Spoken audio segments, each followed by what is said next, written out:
ભાઈ 20 કિલો મીઠું આયાથી લઈ લેવી. ઓય જોતો આના હાથમાં લાલ લાલ હું તપકે છે. માલિક લાગે છે કે મીઠામાંથી હીરો નીકળ્યો હશે.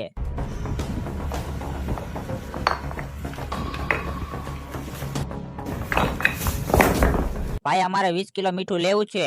ભાઈ આયા આવો, 20 કિલો મીઠું આયા છે. આ જોવો ભાઈ, આ અમારી કંપનીનું નંબર 1 મીઠું છે. ના ના ભાઈ, અમારે ખાંડેલું મીઠું નથી જોતું, અમારે તો ખાંગડા વાળું મીઠું જોતું છે. ખાંગડા વાળું મીઠું તો આયા પડ્યું છે, હાલો દેખાડી દઉં.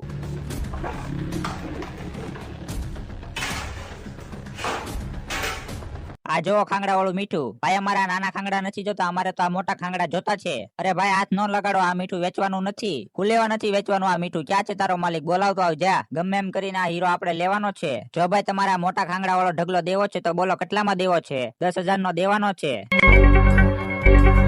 500 વાળા મીઠાના તું 10,000 રૂપિયા હું લેવા કે છો? ગાંડો છો તું? માલિક ખાલી તમે જોતા રહ્યો, તમારે એ મીઠું લઈ લે છે. આલ્યો ભાઈ 10,000 રૂપિયા, આ ઢગલો હવે અમારો, હવે ના નો પાડતા. અરે હું જાદુ કર્યું છે તે આની ઉપર? માલિક તમે જોયું છે કે માર્કેટમાં અત્યારે લાલ કલરના ગલપ આવી ગયા છે. માલિક પછી મેં લાલ કલરનો ગલપ લઈને મીઠામાં મોટો હોલ પાડીને સાપ અને ગલપ લગાડી દીધો. પછી માલિક હું જેમ સાપ દબું એમ મીઠાનો ખાંગડો લાલ થઈ જાય. એટલે ઓલાને એમ કે મીઠાના ઢગલામાં મોટો હીરો છે એટલે આટલું બધું મોંઘું મીઠું લે છે. હીરો તો સંતાડી દીધો છે ને, આ લઈ લીધો છે.